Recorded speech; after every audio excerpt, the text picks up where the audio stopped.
Assalamualaikum warahmatullahi wabarakatuh. Perkenalkan, saya Vita Arifat Hussein, mahasiswa program studi pendidikan agama Islam, Fakultas Tarbiyah dan Ilmu Keguruan, dengan nomor induk mahasiswa 2341104023336.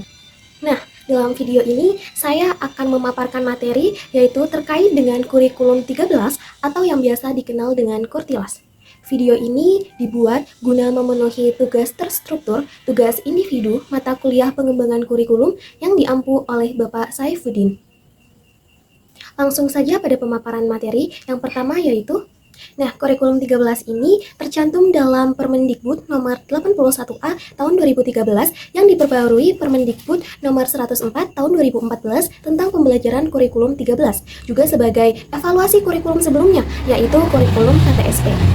Nah, perlu kita ketahui lahirnya Kurtilas yaitu sebagai respon terhadap tantangan yang dihadapi dalam dunia pendidikan. Yang pertama adalah landasan filosofis, yang kedua ada landasan yuridis, dan yang ketiga ada landasan sosiologis, dan juga yang keempat terdapat landasan psikologis. Dengan adanya landasan-landasan tersebut, kurikulum 13 ini dirancang untuk menghasilkan lulusan yang tidak hanya unggul dalam pengetahuan, tetapi juga memiliki karakter yang kuat, keterampilan yang relevan, dan juga mampu bersaing di tingkat global. Adapun pengertian kurikulum 13 yaitu suatu pendekatan pendidikan yang diperkenalkan di Indonesia pada tahun 2013 sebagai bagian dari upaya untuk memperbarui sistem pendidikan nasional. Nah, kurikulum ini menekankan pada pengembangan karakter, keterampilan, dan juga pemahaman mendalam serta menggantikan kurikulum tingkat kesatuan pendidikan atau KTSP. Yang selanjutnya ada prinsip-prinsip dari pembelajaran Kurtilas. Yang pertama yaitu dari peserta didik diberi tahu menuju peserta didik yang mencari tahu. Yang kedua, ada dari guru sebagai satu-satunya sumber belajar menjadi belajar berbasis pada aneka sumber belajar. Nah, kemudian yang ketiga, dari pembelajaran berbasis konten menuju pembelajaran berbasis kompetensi. Dan yang keempat, pembelajaran yang menerapkan pada nilai-nilai dengan memberi keteladanan.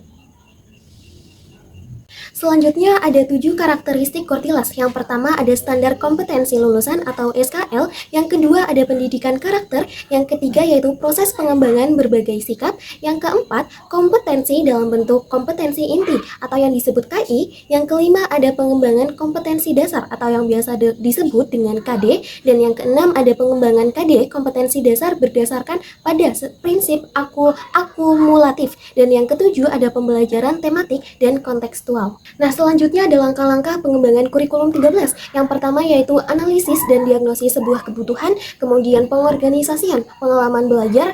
Nah, kemudian setelah pengorganisasian adanya perumusan tujuan. Nah, kemudian menggunakan alat evaluasi. Adapun 3 penilaian kurikulum 13. Yang pertama yaitu kriteria ketuntasan minimal atau KKM, yang kedua ada model KKM, dan yang ketiga ada sistem penilaian kurikulum 2013. Dalam pengembangan kurikulum 13, guru berperan sebagai implementer, adapter, developer, dan juga peneliti. Nah, implementer berarti guru menjalankan kurikulum yang sudah ada, sedangkan adapter adalah penyesuaian kurikulum dengan karakteristik dan juga kebutuhan siswa serta daerahnya masing-masing. Kemudian ada developer, yaitu berarti guru berpartisipasi dalam pengembangan kurikulum, sedangkan peneliti adalah guru yang melakukan penelitian untuk meningkatkan kualitas dari kurikulum. Selanjutnya ada kelebihan dari kurikulum 13 yaitu menggunakan pendekatan alamiah atau kontekstual, yang kedua yaitu berbasis karakter dan juga kompetensi sehingga mendasari pada kemampuan peserta didik, yang ketiga adanya mata pelajaran tertentu dalam pengembangannya sehingga peserta didik lebih cepat paham dalam sebuah pendekatan kompetensi, dan yang terakhir yaitu kurikulum 13 ini tidak ada perbedaan antara anak desa dan juga anak kota. Nah, Kurtilas ini juga memiliki beberapa kekurangan. Yang pertama yaitu pemerintah seolah melihat semua guru dan juga siswa memiliki kapasitas yang sama dalam kurikulum 13. Guru juga tidak pernah dilibatkan langsung dalam pengembangan kurikulum 2013.